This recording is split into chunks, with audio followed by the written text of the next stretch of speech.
I'm going all in. Wet your beak. Wet your beak. Wet your beak. Besties are back. I'm going all in. We'll let your winners ride. Rain Man David Sachs. I'm going all in. And instead, we open source it to the fans, and they've just gone crazy with it. Love you, Besties. The Queen of Quinoa. I'm going all in. Let your winners ride. Besties are back. Code 13. That is my dog taking a notice in your driveway. Oh, man. My haberdasher will meet me at Clinton. We should all just get a room and just have one big huge orgy because they're all just useless. It's like this sexual tension that they just need to release somehow. Wet your beak. Wet your beak. Your feet. That's gonna be good. We need to get merch. Besties are I'm back. going all in.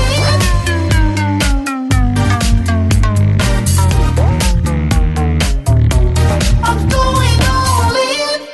All right, and we're back. And thank you to young Spielberg with the all-in 1.5 extended edition remix. We're going all in. That was Thank you to the super fans. that was really incredible, actually. We're back. I gotta say, We're back. Thanks, young Bestie. Spielberg. Yeah, shout out young Spielberg. With us, the dictator, Chamath Palihapitiya. The Rain Man himself, David Sachs, is definitely an excellent driver, and his dad lets him drive in the driveway. And the Queen of Quinoa, spectacular David Friedberg, is with us. We did an emergency pod. We just had all agreed we're taking a nice break. Nothing's going to happen over the new year. This is the down period. And 2021 is going to be delightful and simple. And then all hell breaks loose. We could start with the vaccine. We could start with the Capitol. We could start with Georgia. No, we have to start with the Capitol. We have Let's to just start with the Capitol. obvious. All right. So let me just run through the series of events that occurred here. There's a certification process, correct, Sachs, that goes on where the Electoral College gets counted. And somewhere at 10 a.m., Trump had a rally of thousands of supporters. You were not there, David, correct? You weren't at this rally. He was in quote unquote Miami. Right. I think he's in the Miami Hilton on Pennsylvania Avenue right now. And he put up that fake Miami background. But the truth is, let's be honest here. Trump came out at 10 a.m. and had a rally. Jason, can we just take a step back for a second? Okay. Doesn't David Sachs look like Elliot Gould in Ocean's 11 right now?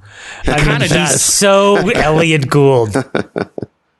He is a silver fox. And are you...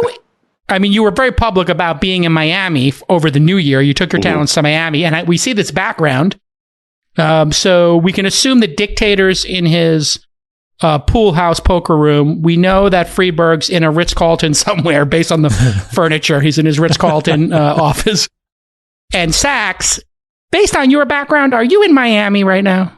Yeah. Are you still there? I'm still here. Okay, but Yeah. David, And did you meet with the mayor or not? I haven't. I actually met him. I did meet him. I went to like a tech event the other night, and he was there. So Were you wearing masks at the tech event or were not? you wearing a mask? Mask or no mask? It was. There were like That's a masks. no. No. I'll tell you. There were masks indoors, and then there was like COVID testing inside, and then you could graduate to the outdoor patio part where people generally weren't wearing masks. So were you in conversations with people with no masks on? Is that what you're saying at this event? But everyone's been like COVID tested like a zillion times, and it was outdoors. And I'm willing to meet with people outdoors. I generally don't do it indoors, but I've said that's my policy starting several months ago. David, Can we rewind to April with that photo of Sachs? Do we have it where he was in the ski mask and the goggles and the helmet and like the biohazard suit and like how things have changed? He's like, I'll go to Miami and have a chat with someone. Yeah. Look, you could definally do how it started and how it's going. Right. Split photo for it, but look, You're at like the sharing time, a banana split with someone, like like well, He's literally because on eBay and Alibaba buying ventilators right. for his home triage center. well, I mean, we had people from the WHO saying in March that the infection fatality rate was like 7%. And the two big things we learned after that were, number one, that there was a huge distribution by age, right? And so somebody under 50 without comorbidities had a much, much, much lower risk. And then also the thing we learned is that there's maybe a 10x difference between the infection fatality rate and the case fatality rate. I mean, you guys know all this. Yeah. And so once we learned those things, I mean, I think a rational person takes things like that into account. I changed my policy with respect to COVID, and now especially that we have, easy access to tests, which weren't available. You can get tested before going into a event. I have a question to add on to that. Do you own a fur Chewbacca outfit? And were you in Washington, D.C. yesterday? With war paint on. With war paint on your nipples. Do you have a podium? Do you have a neck to waist tattoo? Are you standing behind a podium? Let me hide the Viking horns that I've got stashed away here. All right, listen. Can we title yesterday's event "National Lampoon's Siege of the Capitol"? I mean, it was like Animal House, Yeah, there was a great tweet by somebody saying this was like the storming of the Bastille as perpetrated by the cast of Animal House. Right, totally. And there was another totally. Great tweet saying the Capitol now appears to be under the control of a man in a Viking mask. The best one was, I have lost all respect for Nicolas Cage's ability to steal the U.S. Constitution. Yeah, exactly. Apparently. Yeah, whatever copies left. All right, so let's just go through the chain of events here. And it was absolutely surreal because Trump literally went out to a mob of people and said, I want you to march down Pennsylvania Avenue and show the GOP what it takes to have courage, etc. Mike Pence apparently told Trump that he was not going to go to bat for him in this ceremonial process of counting the votes. And lo and behold, you're watching this, the objections going on to the electoral count, and you see the Secret Service come rushing in, and it becomes a, very serious situation. And when you watch some of the videos, it is truly terrorizing that thousands of people overwhelmed the police. And I guess I want to start with people's opinion on Trump's culpability in inciting what was very dangerous behavior. 4 people are dead. So while we're joking about the cosplay outfits, a woman who was an ardent Trump supporter, who is a vet, who did 4 tours, from what I've read, and I shared the video with you before, literally, as they broke into the building, was trying to breach another area of the building, and she's climbing through a window and gets shot, apparently by the Secret Service or the police, and dies. And so it's all fun and games until 4 people are dead.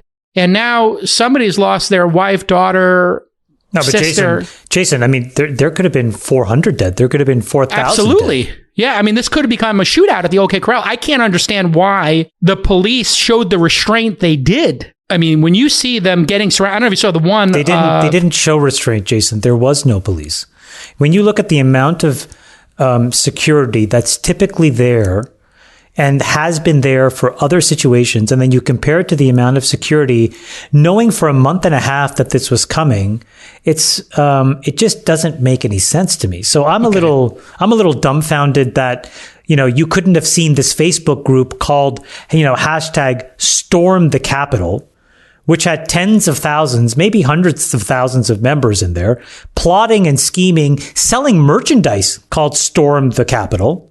These guys were wearing printed sweatshirts that they had time to make, and nobody knew about it, and nobody thought to reinforce the security and barricade it and make sure that you couldn't go from the protest site to the I mean, it just seems like there's some level of complicity that needs to get found out here.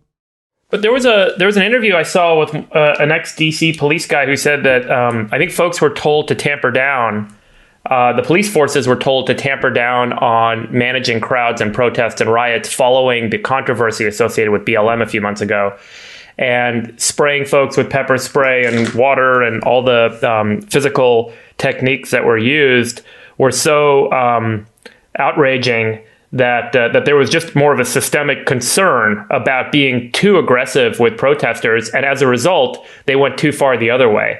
It's not an and unreasonable. So it just happens to be, Friedberg, that when black people protested and brown people, they got the tear gas and beaten with batons, and then when the white people stormed the Capitol in the same area, they got walked down the steps and escorted out with a stern warning to not do it again. I mean, this is hypocritical and insane. I don't know why you have to go there particularly. It looked to me like what happened is that the Capitol Hill police simply got completely overwhelmed. You look at these, giant. This is a rally on the mall that turned into a mob. Well, first it kind of turned into a tailgater, then it turned into a mob, and then it turned into an insurrection. It kind of stumbled forward into progressive phases of stupidity and disaster. But it looked to me like the Capitol Hill police simply got overwhelmed. They obviously were unprepared. They were surprised, I think, by this. And I saw video of tons of tear gas being used. I saw people getting tear gas like crazy. And I think there was reports this morning on Twitter that the whole area in front of the Capitol there was covered in that light film that remains after tear gassing. So I don't think they were really pulling punches too much. And I also think that there will be prosecutions. I think that these people were captured on video. There's a lot of talk on Twitter, and everybody is in favor of finding out who they are, applying facial recognition, and bringing charges. So I think there will be a lot of charges, unlike, let's say, the BLM protests this summer. I don't remember anybody getting charged based on video of people rioting or looting. And then I think, the final difference actually with the BLM protests is that if you've watched Fox News at all in the last 24 hours, the condemnation of the storming of the Capitol, of what happened, has been across the board, both right and left. Everybody across the political spectrum has condemned it. Nobody is apologizing for it. Nobody on the right is looking for root causes to explain the reasons why it happened. Everybody is just condemning it and saying that it should never have happened, and the people who did it should be prosecuted. And so I don't see any kid gloves here being used, either physically or I'll tell you where I see the kid rhetorically. glove sacks is when you see officers being chased up the steps and or taking selfies, which is one instance. I don't want to just say that's the only indicative thing, but when people are breaking through windows and just kind of being let go, I mean, they were obviously overwhelmed, but I'm surprised more people didn't get shot. Chamath, let's just tackle this head on in terms of the race issue. But I have a question for David before I make my statement. David, do you think that if this were black and brown people storming the Capitol, would there have been more or less than 4 deaths? Honestly, I think it would have been the same. I just disagree. I disagree. I really disagree. And I'll tell you why. I think you have the best of intentions wanting to think that way, but here's the way I see it. I see a president that basically instigated a group of people who are fundamentally disenfranchised. Let's face it. Like there are a lot of very, very reasonable Republicans and a lot of very reasonable Democrats. The fringes of both parties are functionally mentally retarded. We know this. Okay. And so what you see are extreme on both sides who are just completely lost and looking for any excuse.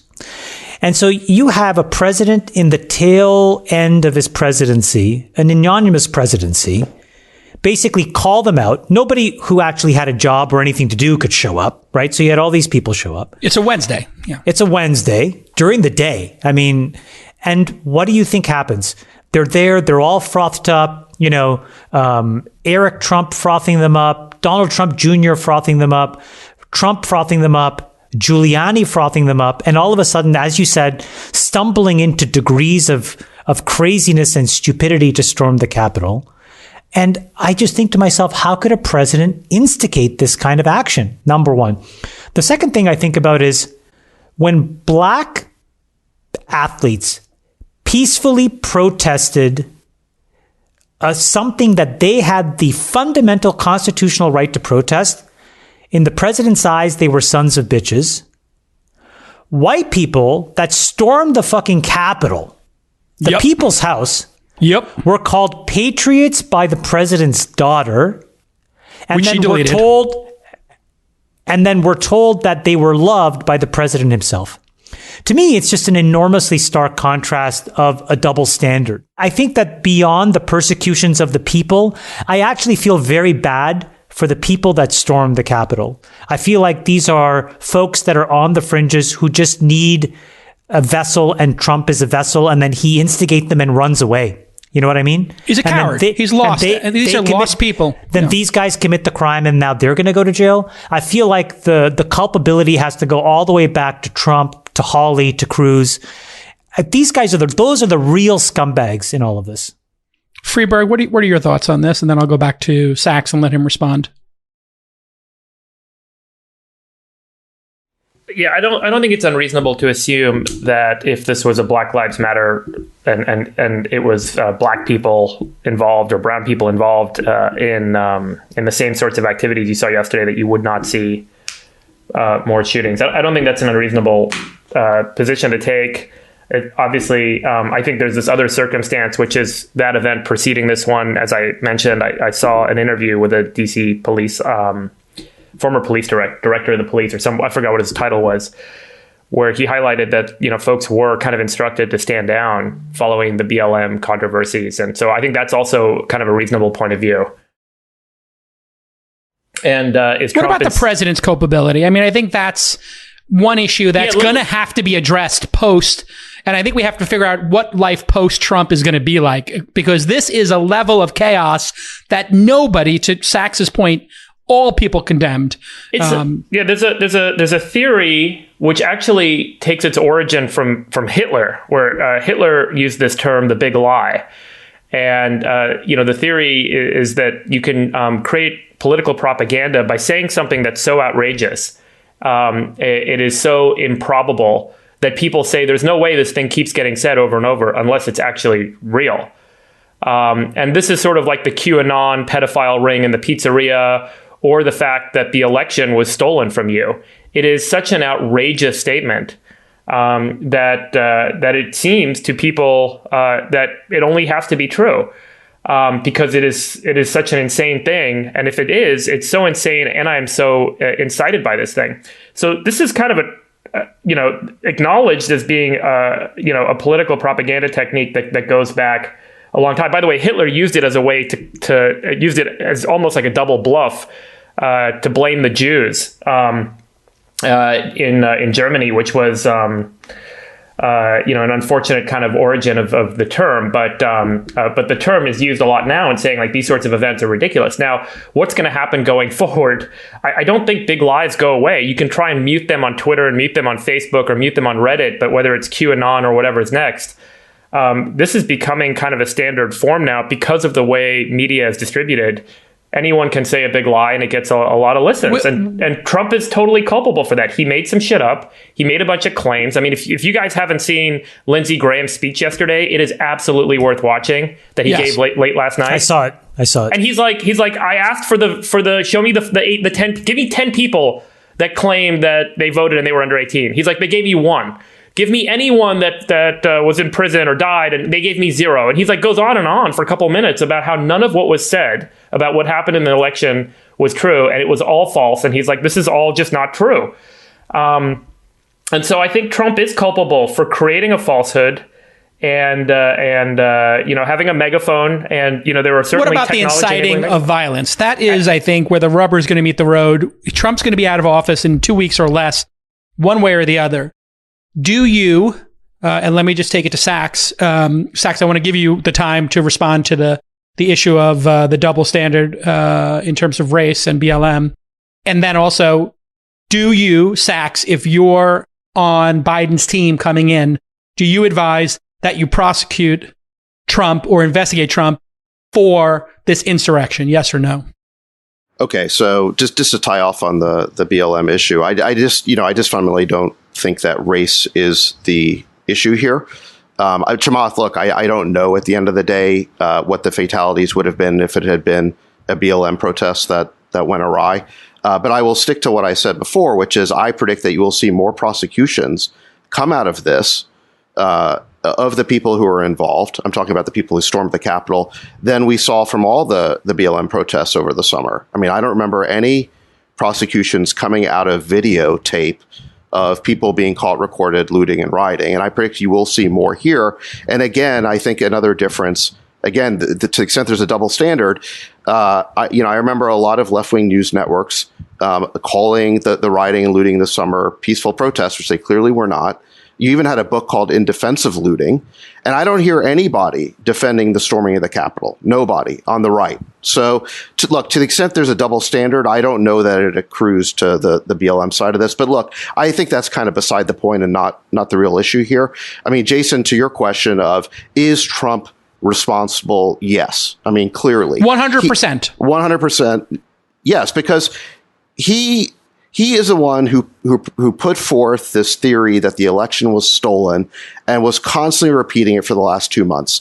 2 months ago, right after the election, there was an article published in The Spectator called "Deplorables Don't Riot." It was actually a pretty good op-ed. It was written by a conservative.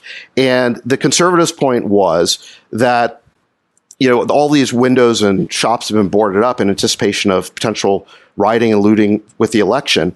And all these conservatives were saying, well, who are they afraid of? Not us, not the MAGA folks. Well, and the theory was deplorables don't riot. And the right was proud of that 2 months ago. And now we are seeing that, well, no, the deplorables are rioting. Why is that? What changed over the last 2 months? And what changed is the constant feeding to this group of people, this idea, starting with Trump, but then perpetuated by, different right-wing media organizations and other politicians who sort of were, trying to curry favor with Trump. They were constantly pushing forward this idea that the election was stolen, so that these people on the mall who then rioted and stormed the Capitol believed that the election was being stolen from them.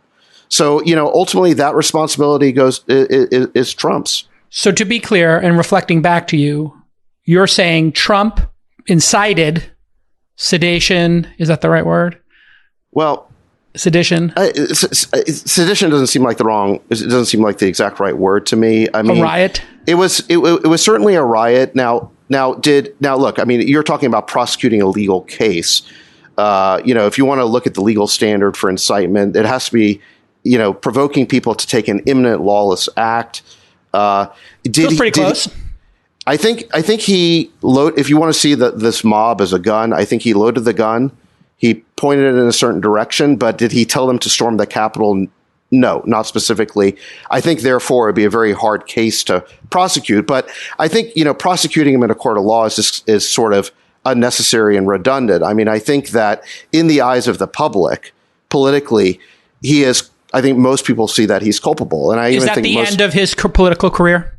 I think he's disqualified himself from being a candidate at a national level again. I mean, if you look again, just go back 2 months ago, look at how much has changed. 2 months ago, just in the day or two after the election, Trump had narrowly lost, but there was talk of him starting a new news network to rival Fox. There was talk about he could even be a candidate again in 2024. It was not off the table. I think now it's clearly off the table, and you've seen it's partly because of the Georgia runoffs, which we should get to. But again, the Republican candidates, at least one of them, had won that election 2 months ago, and now they lost, and that has a lot to do with Trump's antics in the meantime of just feeding this constant, lie about the stolen election. All right, I think there's a really important question about, but is it worth prosecuting Trump post fact? Does that do more harm or good for the country as a whole? Certainly, there'll be a lot of people that would get great satisfaction of putting Trump in prison. And a lot of people are calling for that. But we really do need to question the incredible divide in the nation and what's the best way to heal the divide. The objective shouldn't be pursuing justice. It should be about moving forward. I'm not suggesting don't prosecute Trump, but I think that it's worthy of noting that, there is another way of framing this whole thing, which is what's the best thing to do going forward. Though on the flip side, you could even make the case that one of the best things Joe Biden could do today or tomorrow is to announce a federal election review commission to actually look into wrongdoings at the state level with a on a bipartisan basis. Oh yeah, 100%. Yeah, I mean, it's a slam dunk case anyway. If Biden did that, and he basically embraced the notion that a lot of folks are really angry about, and said, "I'm listening to you, I'm hearing you, let me show you." And at the same time, they did not prosecute Trump and let him go off into the distance and do his own thing. Maybe you start to kind of heal the rift a little bit. But right now, everyone's kind of inflamed, and there is this how do we prosecute him? What do we do when he's and we're just continuing to kind of escalate the dialogue and increase the rift. So I think prosecuting Trump at this point, first of all, legally that might be a difficult case to prove because of the need to prove that that he was trying to provoke an imminent lawless action. If he had been at the barricades, pushing people forward, yes. But so I think legally it'd be a tough case. And I think like you said, it'd be unnecessarily divisive and partisan. I don't know why we need to go there. I mean, at the end of the day, any politician's stock in trade is their credibility and popularity. And Trump has fundamentally damaged the perception of him, I think, even among the right. I have a huge issue with this, and I'll tell you why. It's because the folks that are now going to go to jail were instigated by this guy. And the folks that were there in many ways were brought, they were cajoled, they were instigated to travel groomed to travel there, to take the time out of their lives, to basically then get fed this rhetoric, and in a moment of just crazy mob-like mentality to act out at the behest of the leader of the free world. There has to be a consequence, not just to those people, because they in many ways are not the person to prosecute. To the extent that you are going to put some of these people in jail, which it looks like we're going to. And by the way, let's be honest, there is no inconceivable way that these people get charged with a misdemeanor. That's not going to stand, right? And the worst perpetrators of this, when they get put in jail, will get put in jail for 5 to 10 years minimum. And so what are we going to do when we look at ourselves in the eye and say, these poor Americans at the end of the day who were instigated by this guy, and he yet again gets off scot-free, while hundreds of Americans who were basically in a peak of craziness fed by this guy does something and goes to jail, and you have hundreds of lives and hundreds of families ruined? Even if we don't find a way to basically put Trump in jail for this, I can 100% guarantee you, I will bet $1 million that now the Southern District of New York, gloves off.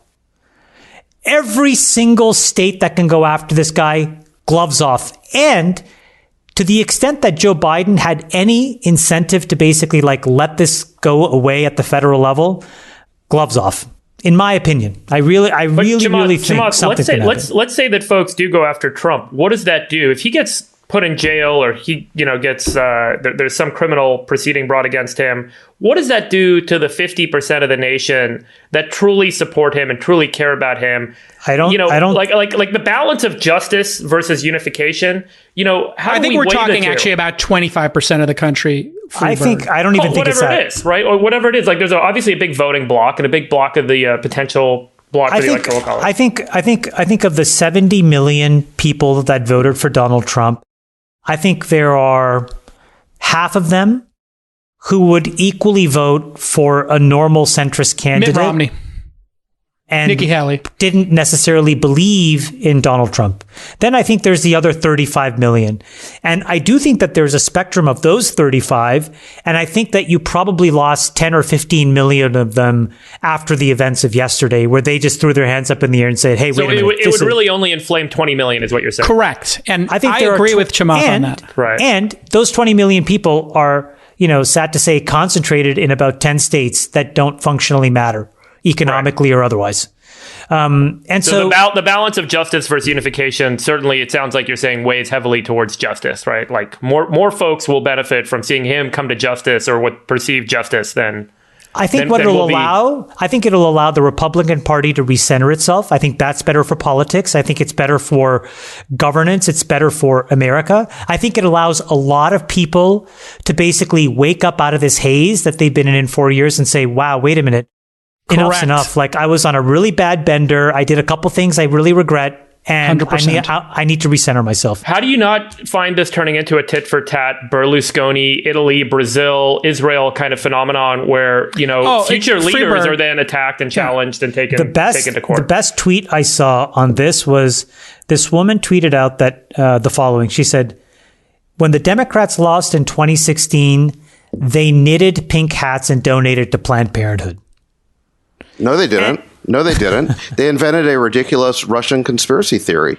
That like 10 people went to jail. The Russia hoax. The Russia hoax. No one went to jail for. Hoax. No Come one on. went to. What? They were the Russians were obviously trying to You're interfere. like the last person. You're like the last person who still believes in this. Well, listen, I still believe look. that they tried, and I still believe. I don't know that they succeeded, but I think they tried. Mueller spent 2 years investigating this, tens of millions of dollars, 25 FBI those are all agents, GOP talking points. The fact is, Manafort went to jail for something completely unrelated. These guys you must be the last person who still believes that Trump won in 2016 because of Russian interference. I think he asked the Ukraine for help, and I think he asked the Russians for help, and I think that he would have gladly accepted the help. Now, was it a conspiracy like in the Grand? No, it wasn't a conspiracy. You can never know if it affected it, but this is the election. problem with your Russia talking point is that you're trying to just say because he didn't get prosecuted, which he's probably not going to get prosecuted for this either. The guy is a serial offender, okay? And they were trying to get information from WikiLeaks, and they were trying to get the hacks. And so I don't know why you can so clearly see what he's doing, David, when he incites this violence, and then you don't see that he has no moral backbone or character, and that he wouldn't accept foreign aid. He's a treasonous bastard. Period. Here's my view, okay? Here's my view, is that when you lose an election as a candidate, you have to look in the mirror and ask what you did wrong, okay? Trump failed to do that 2 months ago instead of just taking the L and, he could have blamed it on the fact the vaccine was 1 week late. I mean, instead of just accepting the loss, he invented this conspiracy theory that the election was stolen. And he's basically, like Friedberg said, been pumping it month after month. And, his enablers, have perpetuated it until we had this, total breakdown and storming of the Capitol. But again, where was the Democratic reassessment of why they lost in 2016? Who on the Democrat side looked in the mirror and said, we shouldn't have lost that election. What did we do wrong? They didn't do that. Instead, they blamed it all on Russian interference or Facebook. All of a sudden, Facebook went from being a darling to being a scapegoat. And there was Russian ads being bought with rubles and tons of link farms confirmed done by the Russians in order to ferment anti-Hillary sentiment. I mean, this actually happened. It's true. It's to your true. point, did it actually affect the election? Nobody can know that, but it did occur. Yes, we can, because, it did. It did. Some FSB... Okay, so now you're admitting there was Russian interference. No, so you were before saying there wasn't, and now you're saying there was. I'm talking about why somebody... No, it's not, because here's where you're being misleading. Is it true that there was some FSB operative somewhere buying ads on Facebook? Yes. Hundreds of them. Perhaps thousands. Out of billions of impressions, okay? It was a microscopic number of total impressions of the election, and the people who actually looked at those ads thought they were absurd. Imagine some operative... Hold on, let me finish my point. Imagine some operative in Moscow trying to influence the American election by buying ads on Facebook. Did they try? Yes. Look, foreign intelligence services are trying all the time, okay? But was that... So they did try. They did try, yes, but did Trump and his family ask them? No, there was no proof of collusion. There was no proof of collusion. Okay. That's what Mueller... They didn't take the meeting. Okay. No, that's what Mueller... He spent 2 years investigating it and found no collusion. Look, so my point is, again, we're getting off on a rabbit hole here, but my point was when you as a candidate lose an election, you have to take responsibility for that. That was not done in 2016. It was not done certainly in 2020 by Trump. It is the problem with both our political parties that they would rather invent conspiracy theories and lies than acknowledge why people are rejecting them. Yeah, I agree with this. I would say this, but that is not the point. David, you are right. Okay. Somewhere along the way, we got stuck worrying about the pronouns that we use, and which bathrooms should be or should not be transgendered, while the American middle class was completely gutted from pillar to post. That is what's created the boundary conditions for this. Every single time there's been an insurrection or an uprising or a revolution in America, it has never been about ideology. It has always been about economics. Always. And economics is the tip of the spear in this country, whether we like it or not. It started with the Boston Tea Party. It continued through the Civil War. It has always been about that topic. So we all let it happen. We all have a responsibility to fix it. That, though, is a topic, I think, for another day, because that's the grand arc of what we need to do in our generation and fix this inequality gap. Meanwhile, we do have this tactical issue, which is you had the leader of the free world, in my opinion, and I think in a lot of reasonable-minded people's opinion, instigating essentially at a minimum a riot, and at the maximum some form of treason, idiotic form of. The problem is it's incomprehensible what it is. I've fallen on the side that we need to prosecute him now. I was 50-50 on this, but I'll tell you what's tipped me over is, if we don't prosecute him, there's this sort of unfairness to it. I think that's a very good point you made, Chamath. But I also think that we need to wake people up from this fog they've been in, to Friedberg. And I think we have to free the Republican Party to get back to some more version that is reasonable, like you are, Sachs. I would rather see you. The Republican Party is already rejecting Trump. So just look at what's happened in the last 24 to 48 hours. Even after this storming of the Capitol, okay, you had Republicans who were just hours before objecting to the electors. They basically were saying, no, I've changed my mind. Who was that? Lindsey Graham, but not Ted Cruz, not that other... Kelly Loeffler. Kelly Loeffler did it, and there were a few other ones who switched sides. Okay. You had excellent speeches by Lindsey Graham and Romney. I agree with that. They spoke very, very eloquently. And just today, Elaine Chao resigned as Secretary of Transportation. I think that's mostly significant. Who's left, David, she's Mitch in the McConnell's Republican wife. Party? Yeah. Look, I think after Georgia, the Republican Party already blamed Trump for that. And now after the storming of the Capitol, they're ready to be done with him. This idea that you need to prosecute Trump to somehow end his relation with the Republican Party, I think it will just backfire. I don't think that's what the point is. I think the point is that nobody is above the law. Yeah. And when you lead... the thing with the people that attended this rally is, in any other situation, and Jason, you said it earlier, these are our veterans. These are the people that are working good jobs. They're trying to just keep America going. They've always believed in American exceptionalism. There was nothing wrong with that. It was just perverted by this fucking scumbag. Yep. He is a complete piece of shit fucking scumbag. He's garbage. And I think that's why you have to prosecute him. I think you have to make an example of him. I know that with Nixon, they took a different approach, but I just think he's too dangerous to leave unprosecuted, because every time he has some bad behavior, whether it was the Ukraine, whether it's, Russia, and we can debate what level they wanted to engage with the Russians, or, in the case of this riotous behavior, I think he's not going to stop. That's the thing that I fear, is I don't think he's going to stop. I would rather take every single person arrested and give them 0 days in jail and add it all up and give it to Trump. Well, I wouldn't. I mean, I agree with you to some degree that they were victims of this 2-month propaganda campaign to convince the right that this election was stolen. I think a lot of those people who were storming the Capitol, they were there not to steal an election, but because they thought they were there to prevent the stealing of an election. And so, yes, they have been duped by a lot of people, including, leading with Trump, but including a lot of other people who should have known better. But that being said, they did make the decision to hop the barricades, smash the windows, go into the Capitol. There is some personal responsibility. Absolutely, that has to occur. We can't. And that's the tragedy of this woman.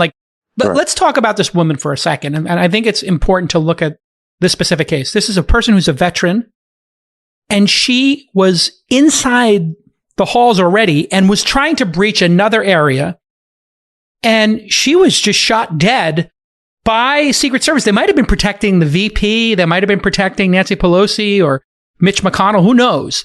But they shot her dead. Mm-hmm. Yeah, I saw it on video. I mean, it's on video. It's unbelievable. And I mean, coming from a law enforcement family, I can tell you that's a clean shooting. If she was breaching and they told her, do not come in here, we're going to shoot you, and they were the Secret Service is protecting an asset, they're allowed to shoot you. Like, you can't jump that. And she's a military vet. She's from the Air Force. I mean, what is in her mind? How wound up was she by Trump and by this propaganda that when they told her, do not breach the second door inside there. By the way, you just said the key word. You cannot be spun up in all of this by Giuliani. He's a fucking moron. You know, he can barely not wet his pants. Yeah. You know, you're not going to get spun up by Sidney Powell. The only person that can really catalyze this is the person that has the respect that comes with sitting in the seat that's called the presidency of the United States. And he's the only one. He's the only one. We all know this. Because if Giuliani was running this rally and said, let's go storm the Capitol, nobody would have done it. We all know this. Look, yeah. What do you think about this woman, David? Like, think about the psychology of this person for a second, the humanity of it. You know, I'll say something. I think, man, politics isn't the problem. It's kind of the manifestation of the problem. If you think about how crazy it is that I posted a tweet about this the other day because I've been thinking about it a lot. I think it's so crazy that you can show people a TV ad or a Facebook ad and get them to change their mind on what to vote. Like, people are kind of shown stuff, and the bigger problem is this kind of reductionism that's kind of enveloped all of this. You know, if you go back 100 years, I guarantee you people were having deeper, more civil conversations about differences of opinion and ways to govern, and laws to govern us.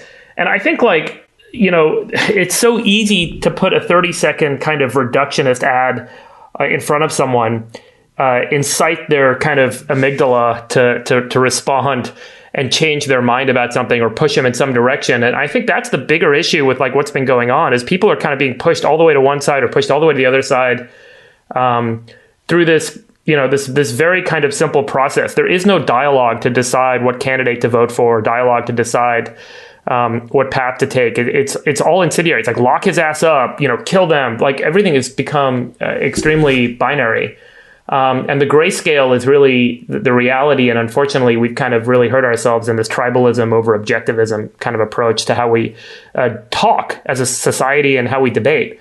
And as a result, people are pushed over the edge. And I think this is a manifestation of that broader problem, which I think is probably linked to the internet and short attention spans and all this shit that's going on. Also why I think the GOP has just been completely, you know, but it's not just the GOP dominated but I'm saying they're all I think this is a good segue into Georgia. But you could say the same about AOC, and you could say that AOC is doing the same to the Democratic Party, and they're you know equally frustrated with this extremist point of view, or Elizabeth Warren or Bernie Sanders, and they're none of them got the nomination though, right? And none of them got cabinet positions. But they could have, and they were close, and it was like, hey, look, give everyone $1 million, okay, great, like, and tax the rich 90%, great, like it's easy to say, and my point is, by the way, I think the root of a lot of this is people are programmed to be unhappy, right? That's how you instigate people to take action. The bottom 10% of Americans make more money and have a better position in life than the top 10% of Kenyans. And it's an incredible statistic if you think about it. Go to dollarstreet.org or dollarstreet.com and you can actually play around and see what different people live like around the world. Yet in the US, we are told at every strata, whether you're wealthy or not wealthy relative to others in the United States, that you should be better off. And it is, happiness is the difference between expectation and outcome. And everyone's been set an expectation beyond what they currently have. And as a result, through programmatic work that is done on people in the United States, we are being told you should be unhappy. Oh, and by the way, here's the short-term solution to resolve it. And it's driving an incredible amount of behavioral shift, and it really threatens democracy, as we saw this week. And you guys will remember my big loser for the political loser for 2020 was the American Democratic Institution, and I think we saw that this week. I agree with that. On the heels of that, can I ask you guys what you think of this Basically, Pelosi has told Pence, you have to invoke the 25th Amendment or they're going to take up impeachment. What do you guys think about that? I think it's the right thing to do. How do you do that? I think there has to be a backstop against this. Is it possible Trump could do something crazy? Days. You could. Here's the thing. I tweeted at Preet Bharara about this. If you are impeached successfully, you can't run again. So I think that this is a way to put the nail in the coffin of Trump even having the ability to run in 2024. Which I think is why the Democrats are on the right side of history on this one. That's my personal belief. Maybe they sign a non-prosecution agreement with him if he resigns, and that's kind of the final, I mean, that's what I would like to see. But Jason, why can't you trust voters to make the right decision in 2024? Do I trust voters? It's not about trusting the voters. It's more about, do I think there should be ramifications for somebody's behavior? That's my fear, is that if he keeps getting away with stuff, he could do something even more violent or dangerous. As Chamath said earlier, it's a miracle that 100 people weren't shot dead and this wasn't a firefight. I mean, if somebody takes out a gun at any moment during that and people start shooting, we could have hundreds of people, Americans, dead, not just the 4 who died. And I think Trump is absolutely capable of doing something in the last 14 days. If he did this 15 days out, why wouldn't he do something else 7 days out or 3 days out? He's a maniac. I mean, this is insane, deranged, criminal, lunatic behavior. It's completely possible that he could do something more dangerous in the last 14 days. I know that sounds crazy, but look at what we saw yesterday. I think there is like a white knuckle element to the next 2 weeks. I think we're all kind of white knuckling it to see what's going to happen. We have 300 hours to go till Biden is sworn in, and I've got to admit, like I'm counting down the hours. It's too insane. Nobody wants to live like this. Everybody's feeling that. That being said, I just think that I'm more on Friedberg's point of view on this. That we have this insane level of partisan warfare in the U.S. Mm-hmm. It's gone to like a whole nother level, and and Trump has definitely made it worse. And the storming of the Capitol is the zenith of it. It's the apex. But look, the other side's been doing it too. And the question is just how we de-escalate this insane partisan warfare. Isn't Biden the de-escalation, Chamath? Isn't Biden like being elected? In part. I think it is. Yeah. I think it is. It's like we picked the most boring candidate who has the most milquetoast, middle of the road approach, who Lindsey Graham likes and who traveled the world with. I mean, Lady G loves him. Well, to the extent that Biden has a mandate, this is it. I mean, and he talked about it in his victory speech that night, which was quite good. It's about bringing people together. Now, look, I mean, the issue, one of the issues is you can't ignore the fact that Democrats for the last 4 years have waged this insane partisan war against Trump. I mean, let's not even go into the merits, but you had this 2-year Mueller witch hunt. You then had this impeachment crusade, which, look, if there was a lot of validity to the impeachment, why wasn't it used as a campaign issue last year? I just think everybody knows. Let me ask you a question. Everybody knows that was hyper partisan. And my point is that, yeah, look, I mean, I think it's a good thing if Biden can de-escalate things. That is, I think, why he won the election, is that he was seen as more of a sane alternative. Let me ask you a question, Sachs. Do you think if Trump had been impeached for the Ukraine interference and Pence had taken over, we would not have seen what we were seeing yesterday, and the country would have been further along to healing?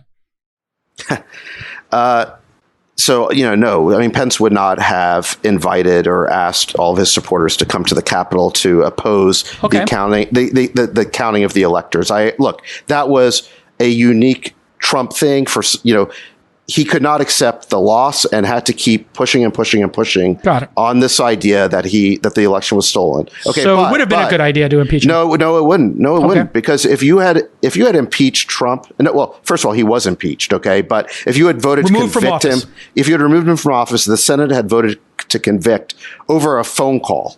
Okay, and look, I'm not defending the phone call. I'm not saying the phone call was perfect. Okay, I know Trump says it was perfect. It was not a perfect phone call, but you can't remove a sitting president for that. Okay, look, it was unseemly or whatever. I think we all know what he was trying to do in that phone call, but you can't remove a sitting president over that. That was hyper partisan. And so, no, the country would be much further apart today if you had done that. And so the question now is, well, how do you bring it back together? And I think I understand where Chamath is coming from. I think that Trump deserves morally, culpably, I think he is some culpable. Some repudiation, but I don't believe in locking him up or prosecuting him. That's only going to make things much worse. For which crime? For this crime. we don't even know what else is out there. I mean, I think there's other issues out there. Let's talk about Georgia. I think we've nailed the Trump. I mean, unless anybody really feels like continuing to talk about the sociopath. Stacey Abrams is a genius. I mean, my gosh, she should be in charge of everything. Yeah, can we get her on the vaccine rollout? Well, Trump. It's incredible. Stacey Abrams did an incredible job on the Democrat side mobilizing turnout. But the reason why the Republicans lost Georgia is, frankly, Trump. I mean, Trump cost them Georgia. 2 months ago, Perdue beat Ossoff in that election. Right. He won. That's right. He won. That's and right. And he's beaten him before. I think he is. I mean, he's not the most wonderful candidate, but I think he is a better candidate. And he lost because of these antics over the last 2 months, culminating in that insane phone call that Trump had with the Georgia Secretary of State. We haven't even talked about Rafflesberger. Right. I mean, should he be prosecuted for that, Sachs? Can't you just find me 11,000 votes? Look, I just think, I don't think which one is more prosecutable? Sending people to the Capitol or asking them and begging them to find him 11,000 votes? Which one is more prosecutable to you, Sachs, since you're going to be framing stuff? Let's wait, Jason, hold on. Let's move away from the whole Trump goes to jail for a second. I just want to, I think it's important to talk about Georgia because I think, David, you're going to make a point. Yeah, exactly. I mean, look, I think we're getting hung up too much on the legalities, and let's just talk about what's right and wrong, which is what we can agree on, and let, lawyers and prosecutors figure out the legalities. Ramesh Ponnuru from National Review had a great quote about Georgia. He said that Perdue and Loeffler could have survived any two of these three, being unimpressive candidates, Georgia shifting purple, and Trump being a maniac. And unfortunately, you had 3 out of 3, and that's why they lost. It was a great quote. You had the Rafflesberger call. Can't you just find me the 11,000 votes the day before the election or 2 days before the election? I mean, that had to push swing voters and undecideds to the Democrats. And the other thing is that Perdue and Loeffler weren't able to make the best argument that they had, which is if you vote for us, you end up with split. You prevent the Democrats from having all the power in Washington. So unless you want to give all the power in Washington to a single party, you need to vote for us. That was the best argument for voting for them, because there's a lot of people in this country who believe in splitting their ticket because they don't trust either party, which is kind of where I'm at. But they were unable to make that argument effectively because Trump was still hanging on to the idea that he was going to be president. No, I think, David, I think this comes down to the intelligence of the candidates. Kelly Loeffler's a moron. She's an idiot. David Perdue's a good old boy. He's an idiot. They're just stupid. This actually speaks to a bigger problem, which is the Republicans could do so much better if they could actually find younger, more vibrant, intelligent people. And instead they find these fucking morons. I don't know where they find them. But, they pulled Kelly Loeffler out of some backstage Dallas beauty pageant and just kind of fluffed her up and tried to get her to run. She's a moron.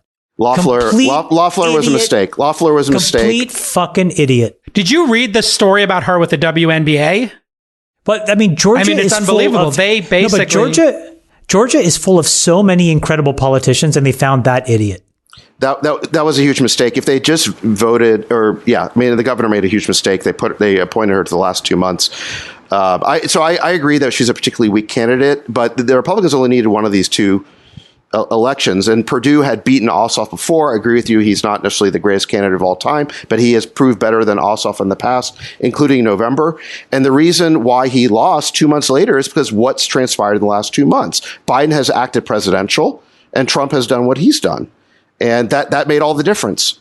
And that, by the way, is why you're seeing the Republicans breaking from Trump. They were already on their way to breaking with him, and then you had this storming of the Capitol. What are the implications for Josh Hawley and Ted Cruz?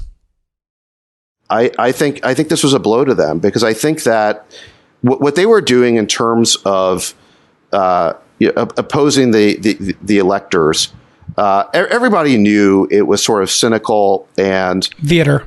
It was theater. It was performative theater, Well said. designed Performative theater. to curry favor with Trump so that he might endorse them in 2024 for the nomination.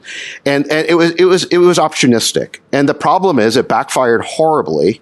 And, people now see it for what it was. And so, yeah, I think it's going to hurt. Ultimately, they tried to do something opportunistic that they thought would help them politically, and I think it's going to hurt them.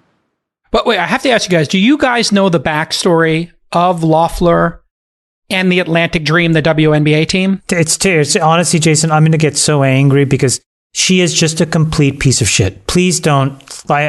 You can bring it up. I think I she's just don't think Sachs and Friedberg are aware of this, but I think she's a complete piece of shit. She basically go ahead, tell the story. It's basically she was anti-BLM, and she was writing letters to the NBA, WNBA to not allow the players to be vocal about Black Lives Matter with after the killing of the murder of George Floyd.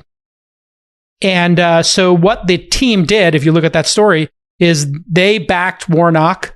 They got on the call with him. They refused to say her name, and they rallied the support of Warnock, who ultimately beat her. And they refused to say her name ever again. The players on her own team. If you want to see courage, the women that play in the WNBA are some of the most incredible people in the world. Yeah. These are women that have basically stopped their athletic careers, stopped fame, stopped all of the attention, in some cases stopped fortunes, to work on behalf of criminal justice reform, to basically overturn, unjust convictions. These women are incredible. And then to be suppressed, to be able to say what was on their mind, Kelly Loeffler is a piece of shit. And they basically wore these Vote Warnock t-shirts every day at every game. I mean, imagine. And now they're, I think, going to be forced. Bravo to those women. Yeah, bravo I give them. Sue Bird, I think, was the leader of the whole movement. Bravo to her. Yeah, bravo to her. All right, moving on from politics, I think we have to talk, Friedberg, about the deployment of the vaccine. I did a quick poll on Twitter, and the American people have asked that Friedberg, the Queen of Quinoa, be responsible for the vaccine distribution going forward. Really? I'm in. Let's do it. I would. What is your take? I would get that vaccine into everyone's arms in 75 days. I mean, it would be locked and loaded. You would be such a stone cold lock. Yeah, that would be amazing. Yeah, I don't know how that happens. Freeberg, what would you do I would love to do that. And maybe you could describe. We were supposed to be at 1 million a day. We're at 350, trending towards 400. We did 1.5 million in 72 hours, according to Fauci, at one point right after the new year. So we're kind of like halfway where we need to be. What would you do differently? Because the rollout seems we have more than 50% are on the shelves still, not in arms. It is a wartime scenario. When war is happening, you don't go home at 5 p.m. and wake up at 9 a.m. and clock out for an hour for lunch. And, you don't, don't run too fast. You might trip. You don't do any of that. We've created incredible disincentives in the system. In fact, Cuomo put out $1 million fine if you get your vaccine out of line. I mean, think about the disincentive that creates. Now people are more scared about giving the vaccine to the wrong person than they are incentivized to give the vaccine to the right person. And the reality is, this is a group game. This isn't an individual game. It's not about who gets vaccinated first and you'll live and you'll die. We all need to get vaccinated as a group, so that we all have immunity so that this virus stops spreading. It doesn't matter if you're individually vaccinated. It matters if we're all vaccinated, because that's the only way we're all going to get out of the economic slump that is truly damaging this country right now. And so the first step is create a military-style operation. Figure out how many feet on the ground. It's all a rate-based system, right? How many are you running per day? And then how do you achieve that objective? And over time, you have your target rate per day. You would scale it up over 75 days, or whatever your rollout time frame needs to be. And you would say, this is how we're going to get there. We need this number of people giving shots this many minutes apart. And then you go figure out where you're going to give the shots and who's going to give them. Get the vaccines to where they need to get to. Take over all the gymnasiums and all the stadiums and all the open sports facilities around the country. People can drive up, stand in line, get a friggin' shot. And 65-year-olds get priority for the first 30 days. And then after 30 days, your 65 and over crowd loses their priority, and it's open season for who wants to get a shot. You stand in line, you get a shot. Walk in, you got 3.8 million nurses in the United States. You go contract 500,000 of them. You give them a huge friggin' one-time bonus to come and run this program. You run 24-hour shifts in the gymnasiums around the country. People come in, they get shots, they get out. It takes 3 minutes. If you're feeling weird, if you have risk of allergies, you go sit in the other room, you wait for 2 hours, and there's a bunch of roaming nurses keep an eye on you. And you get this thing done. That's it. This is not that complicated. And we can leverage the National Guard to create the infrastructure to support these lines and get these things done. We can go recruit. There are plenty of nurses associations. You can go. People can work overnight shifts and get paid triple overtime, get extra bonuses for doing this. It's a great way to kind of create an economic stimulus around this. We can get this entire country vaccinated in 90 days. And the way that Israel's doing it is a great model. You know, when they run out Describe that, yeah. So at the end of the day, if, when you take these things out of deep freeze, you're at risk of them spoiling at that point because the mRNA is very, can break. And so it needs to be really cold. And then you got to give the vaccine very quickly. Otherwise, the mRNA can degrade and it's not effective. So and you have to defrost it in order to give it. Yes, you defrost it, then it's sitting there. Now you got to give it within a couple hours. And if you got extra doses sitting at the end of the day, complicated. What they're doing in Israel is they're looking outside. They grab the pizza guy that's on the bicycle cruising by. They're like, "Do you want a shot? Come on in." They give him a shot. They grab the next guy. You do not need to track everyone that gets a shot. You do not need everyone to show their ID to get a shot. You do not need to X, Y, and Z. All the disincentives that create friction in the system of rolling out the vaccine need to be completely eliminated. There's no qualifying criteria except maybe being 65 and over for the first 30 days. And we've prioritized politics over health and safety. We have made it the case that the teachers should get the shot first because the teachers unions created an uproar in California and said they're not going to go to work unless they. So now the teachers are going to get it and the essential workers are going to get it, which are people that are working in stores and warehouses and other stuff. And meanwhile, the people that can actually die from this, 15% likelihood of death if you're over 85, are not getting it, because they're not technically an essential worker. So the prioritization where we've tried to create these artificial, politically motivated systems for defining who gets the vaccine and who doesn't is absolutely killing us and literally killing us. 4,000 people died yesterday in the United States. And so this system is fucked up. The incentives and don't bleep that out because that's exactly what it is. The disincentives we've created are destroying the rollout. The governors getting involved and creating models of prioritization that are politically motivated are killing us. And we should centrally plan this thing. War Production Act. Make a shit ton of this stuff. Grab it all. Get 100 million doses distributed into gymnasiums around the country. Get the nurses in there. Get the National Guard to organize. This should have been federal. I mean, that's the key. This should have been a federal effort. So central planning is sometimes needed to get shit done. We did it with the War Production Board during World War II. We did it with the Manhattan Project. There have been countless examples where we've had to centralize planning for a massive short-term event. And this is one of those events. And this needs to be prioritized and organized centrally. And it needs to have the right-minded people on this, not kind of people that are, political operatives and not people that are working 9 to 5. Well, the good news is this is a war, and we need to go win the fucking war. I mean, the good news is Trump has time. He's at Camp David this weekend, so I think he can put some attention to it. Sachs. Can I ask a question, Friedberg? Yeah. So, what do you think about just using markets to distribute the vaccine? It's a great idea. I think, you have to get the incentive such that time-based systems are the incentive, right? Because the objective here is to get as many people vaccinated as quickly as possible. So take that being your objective and then figure out, look, you guys are going to get $1,000 per person vaccinated in the first 15 days. And then you're going to get $500 and then, whatever the transition is. And then anyone can sign up to buy doses at a cost. So they have skin in the game, right? That's an alternative. So let Walgreens and CVS buy 50 million doses, and then they're incentivized to get them rolled out as quickly as possible. Let them do the work, sure.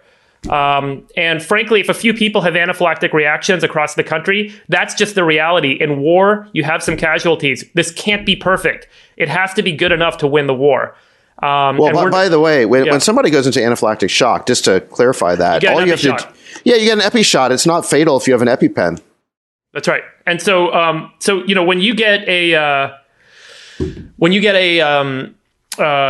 vaccine, if you get one of these vaccines, 40% to 60% of people are going to have some sort of reaction. You're going to have a fever because these are these produce a ton of proteins in your body relative to what you would normally, kind of experience with a dead vaccine. There's a lot of vaccines in your body. There's a lot of protein in your body. Your body reacts to get rid of that protein. You produce all these antibodies very quickly. So you end up having a fever. You end up having some allergic response or headaches or flushing or whatever. So a lot of people are going to have some sort of thing. So one of the concerns is they want to have nurses available and they want to have this feel like a controlled medical environment. But again, the reality is we have to sack it up. We have to accept the fact that people are going to be uncomfortable. It is not going to be an easy, simple vaccine like you get the flu vaccine at Walgreens. It's going to be a little bit uncomfortable. You may not have 5 or 6 nurses surrounding you and getting all the TLC that Americans have become used to getting every time we, brush our friggin' teeth.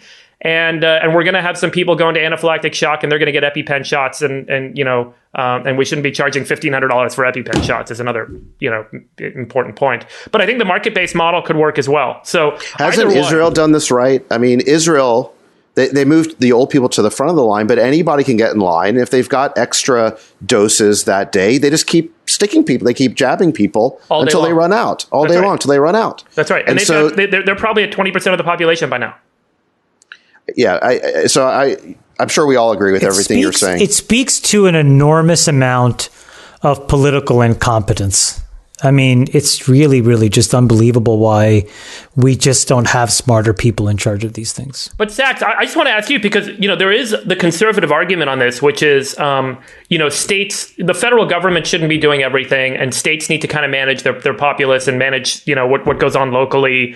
What is the conservative, I'm not asking you this and I'm not attacking you, I'm just asking, what is the conservative argument for not doing central planning and central organization around vaccine distribution and delegating it to states? And, are there, do you think that there's a case against, for that's pretty strong within the Republican Party and within kind of conservative ranks? I think if there's a conservative point of view on this, it would just be that let markets distribute the vaccine. They'll do a much better job. I think whether it's federal or state, the question is who's more incompetent, and I'm not really sure.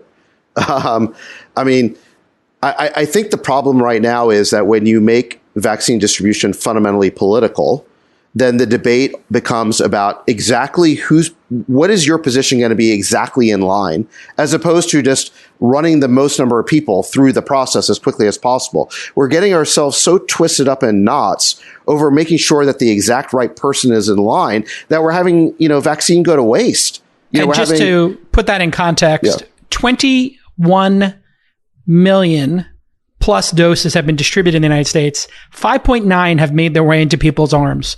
In other words, there are 15 million, over 75% of doses have not gone in people's arms. And in California, we have distributed 5.85% of the population's vaccines, but we've only put 1.3 in people's arms.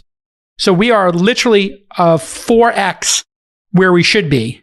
We're at 25% of where we should be. It is absolutely unbelievable that this is happening. And meanwhile, if the government stopped trying to do anything except, look, it did Operation Warp Speed. That actually did help get vaccines done faster. But that was just money. To your point, Sachs, all they did was create a market where they basically pre-bought all the vaccines, whether or not they were going to work, and then funded the market to go and produce them early. That's all that it was. So to your point, that Operation Warp Speed, for everyone thinking it's some massive centrally controlled effort, it was a market-based incentive. It wasn't the Manhattan Project, is what you're saying. They put up a couple billion. Yeah, they put up a couple $2 billion and said to all these pharma companies, go produce the vaccine, and if it works, we'll buy them. If it doesn't work, throw them away. But let's get production going. And that was it. Can I use this as a segue? What we're seeing is sort of, we have a bunch of elected officials. We give them, an enormous amount of responsibility. They also get this implied power. And then you see sometimes in these acute moments, they're totally derelict. Then, I just want to move off of vaccines for a second. Then you get an elected official who is not acutely incompetent, but it seems broadly, grossly, and consistently incompetent. And I want to talk about Chesa Boudin. And I want to use Sachs's article, which, to be very honest, David, was probably one of the most incredibly well-written things you have ever created. I don't know, Jason, do we have show notes? Can we put it in? We'll put it in the show notes, yeah. We'll put a link in the show notes. It is so fucking good what you wrote. If everybody, folks who are listening, have a chance to read David's Killer DA. The Killer DA, but it basically, starts with a profile of this young woman, seemed like an incredible woman that was killed by this drunk driver. But anyways, David, do you want to talk about it? So for for the last couple of months, I've been following the San Francisco, a couple of San Francisco Police Department accounts on Twitter, and I was noticing these extraordinary tweets, which are getting retweeted a lot, about how they kept arresting and then having to let go of all these criminals who are committing burglaries and other crimes. And you could see the frustration of the police department boiling off these tweets. And, basically they were subtweeting this new district attorney that we've had, Chesa Boudin, who was elected. He's been in office about a year. He was elected at the end of 2019. And so I started doing a little bit of research. And then we had this horrible New Year's Eve killing of this, wonderful young woman, Hannah Abe, who came to America from Japan for college and stayed here for work. She was just 27 years old. She gets killed by a criminal, someone who was released, who was paroled by Chesa Boudin back in April. He had been in jail for armed robbery. Chesa released him as part of a plea bargain, and then he was arrested 5 more times for stealing cars and other crimes, most recently 2 weeks ago. And the DA refused to press charges, and that's the reason he was out on New Year's Eve. He stole a car, and then there was this hit and run where he killed Hannah and another woman. And so, I had already been noticing this issue, and so I started doing some research, and I have a research assistant helping me with this. It's the only way I could put something like this together. And we went pretty deep, and we realized that the death of Hannah wasn't just an accident or an act of negligence by this DA. It was part of an overall philosophy of decarceration that he has. But his background is very interesting. He was a child of parents who were in the Weather Underground, who, when he was just a baby, committed armed robbery and were part of the murder, which was David. Yeah, David, say the words. They were domestic terrorists. Yeah, they were. That's right. They were domestic terrorists. They participated in an armed robbery against a Brinks truck, which and these were domestic terrorists that were competent when compared to what we saw yesterday in the Capitol. Like, these are highly capable domestic terrorists, to be clear. I don't know how capable they were. Their robbery resulted in the death of 2 police officers and a Brinks guard, and they were put in prison. His mother spent 20 years in prison. She's now released.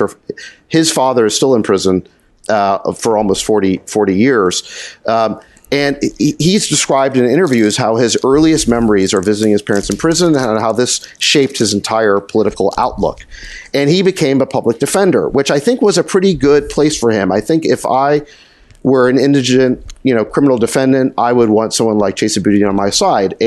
But the problem is he ran for district attorney, and he simply doesn't believe in prosecuting huge numbers of crimes. Certainly property crimes, burglary, shoplifting, vandalism, and those crimes have absolutely spiked in the city. A 45% increase in burglaries in 1 year, 35% increase in stolen cars, 30% increase in homicides. Crimes are through the roof because he simply doesn't believe in putting people in jail. Well, can I just say this? Sorry, let me just point out there's a little bit of a history to this notion that DAs should change the criminal justice system. There's a TED Talk by a guy named Adam Foss. Sachs, I don't know if you've seen it or if any of you guys have watched it. I was at the TED conference the year that he spoke, but this guy basically thought, he made the case that it is the role and the opportunity for the district attorney, for the prosecutor, to change the criminal justice system from the prosecutorial side, that you can, kind of demotivate jail and other kind of, mechanisms of punishment, and push for a rehabilitation program as an alternative, and that the district attorneys can take this role on of changing the criminal justice system. And it created a little bit of a mini movement, and there was a lot of attention and follow up after he gave his TED Talk. And I think San Francisco, in large part, picked up on the momentum coming out of this and other similar sort of stories about the DA can really change the criminal justice system, and Chesapeake really kind of capitalized on it. In principle, a lot of people are motivated from a good place when they elected him, which is, it is unfortunate a lot of people get trapped in a life of crime, and the fact that they're in and out of prison is a result of the fact that they're put into the criminal justice system in the first place, and parole is really harsh on people, and all these other reasons why people's lives are ruined for simple mistakes. And if they get an opportunity in life, they can fix themselves and they can come out in a better place. So there is a bit of an origin story. It's not just like San Francisco said, let's get an anarchist to be our DA and destroy the world and kill us all. Like, I think it came from a good and true place where this all kind of originated. But obviously the experiment has gone severely awry in San Francisco, and his particular methods and his particular actions have certainly caused far more harm than anyone has seen any good, as Sachs eloquently pointed out. They've started a recall effort for him too. Well, I think the danger is not that you have an enlightened political philosophy. I think that's actually quite great, and that we can experiment. I think the danger is both on the left and on the right, where people cathartically deal with childhood trauma through their job. Yeah. And, I don't know what Chesapeake has gone through, and I feel very bad that he had an incredibly hard life, or complicated, or maybe not. I don't even know. But I wouldn't want to know that he's trying to deal with his own experiences through his job, because that's not his job. Meaning, you don't want an activist DA. I think you want a DA that's enforcing the laws. And what you do want is you want to elect politicians who change the laws to reflect our values. Yeah, that would be a better through line, I think. And really, I mean, if you look at what's happening in San Francisco, I think we've conflated income inequality, which people in San Francisco are very tuned into, with essentially junkies, people who are addicted to incredibly hardcore drugs that are very hard to get off of. And we've had more deaths from overdoses of fentanyl than we've had from COVID by a magnitude of 4 or 5. I mean, it is bedlam on the streets of San Francisco. And if you don't enforce a basic rule of law, what happens is the price of drugs gets cheaper, more available, more people try them, more people get addicted, and then more people come from other places because they know you have the lowest price on drugs. And the price of drugs is inversely correlated with prosecution of drug crimes. So, prosecution of crime. So, this is why San Francisco is spiraling. And most drugs are purchased from criminal funds. So, criminal activity goes up to fund the drug purchasing. So that's the vicious cycle that's driving San Francisco. And there's a recall going on. And then in related news, Gavin Newsom is now up to 1 million signatures in his recall, which I think is 2/3 of the way there. Yeah. They have until mid or late February. They're going to get the votes. And I think the question, Friedberg and I talked about this just on a phone call. He and I caught up a couple of days ago. I think it is time, guys, for us to find an incredibly centrist, thoughtful candidate and put them into the recall race against Newsom. Friedberg had the best idea, which was Kim Kardashian, which I think is incredible because she is very smart. She's very likable. She's got enormous distribution. She's she's about to become a lawyer.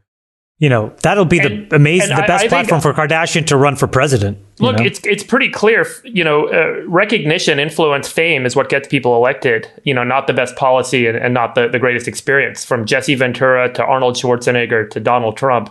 Ronald Reagan. I mean, these are celebrities who I would argue in the case of Jesse Ventura, Arnold Schwarzenegger, and maybe even Donald Trump as well, their celebrity was kind of, it had hit its media-driven apex, and this was a second act. And, perhaps someone like that is a great fit here. Kim Kardashian really fits the bill, but that's just a shot in the dark. But I do think someone like that needs to go up, because if you put a politician up again, it's another one of these eye-rolling events. And for the populace to kind of really find appeal, it has to be a recognized person, broadly recognized and liked person. Yeah. I want to end. Jason, it could be you. GovernorJason.com? Governor Jason. I'm not ready to run for political office. I'm 50. And when I'm 60, I would consider it, actually, but not right now. I want to work. I got to hop too. I think we all got to hop, but I was going to say one thing, which is the beginning of today's podcast was probably the punchiest it's ever been. And I think it just speaks to the fact that there was so the bar was so high for Trump to have done something that would have actually gotten us to actually argue and interrupt each other. Because we've been so incredibly loving and protective of each other for 4 years on this topic, but it literally took an armed insurrection.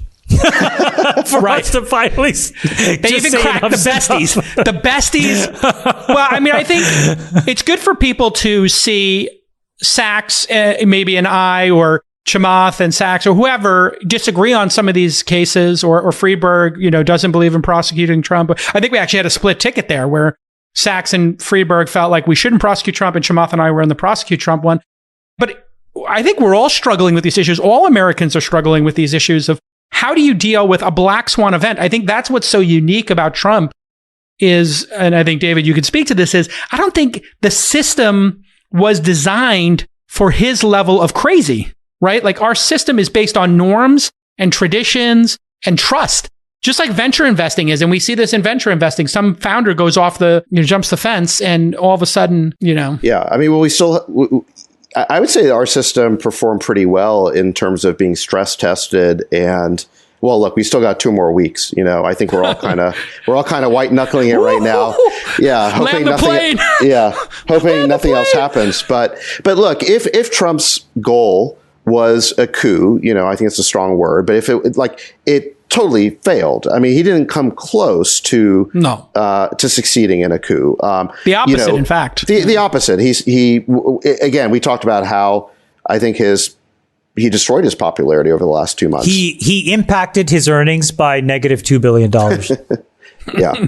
So, but to this point about us agreeing or disagreeing, I saw a whole bunch of fans of the pod mentioning me, saying, I wonder what Sachs is going to say about this. I don't know what, and I'm kind of like, what do they think I'm going to say? They think I'm going to be supportive of this. I mean, I think somehow Jason, you've programmed the viewers that I'm somehow the Trump guy, because you're always trolling me as the Trump supporter. I mean, I would believe that Russia was a hoax and that black people would have been treated the same climbing up those steps. We all know that's not true. Well, we're some of these are self-inflicted wounds of your own. Gotta take some ownership there. Boys. Yeah. I gotta hop. Okay. I love you very much. Happy New Year. Happy New Year, besties. I will say one thing before we meet next time. Yes. I guarantee you some highly unexpected and highly impactful thing will occur. Please, no. Yeah. Can we get back to talking about SPACs or The Bachelor or something? God, we didn't even talk about my SPAC today. Oh yeah. Anyway, go ahead, give it a plug. Go ahead. SPAC plug. No. I mean, just explain to people what you do. He doesn't need a plug. It doubled today. It's insane. All right, well, explain what happened. IPOE is merging with SoFi. It's an incredible company led by an incredible CEO, Anthony Noto.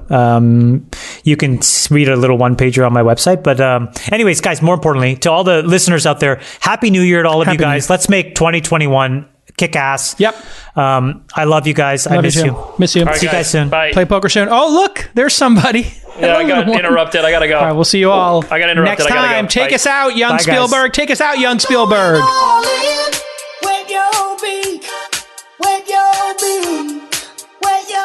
Besties are back.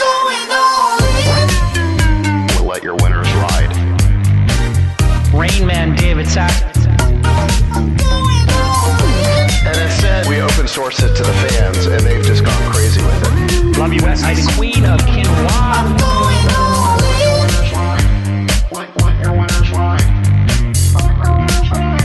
Besties are back. That is my dog taking a notice in your driveway. Oh, man. My haberdasher will meet me at Clinton. We should all just get a room and just have one big huge orgy because they're all just useless. It's like this sexual tension that they just need to release somehow. Wet your beak. Wet your beak. Your feet. We need to get merch. Besties are back. Going all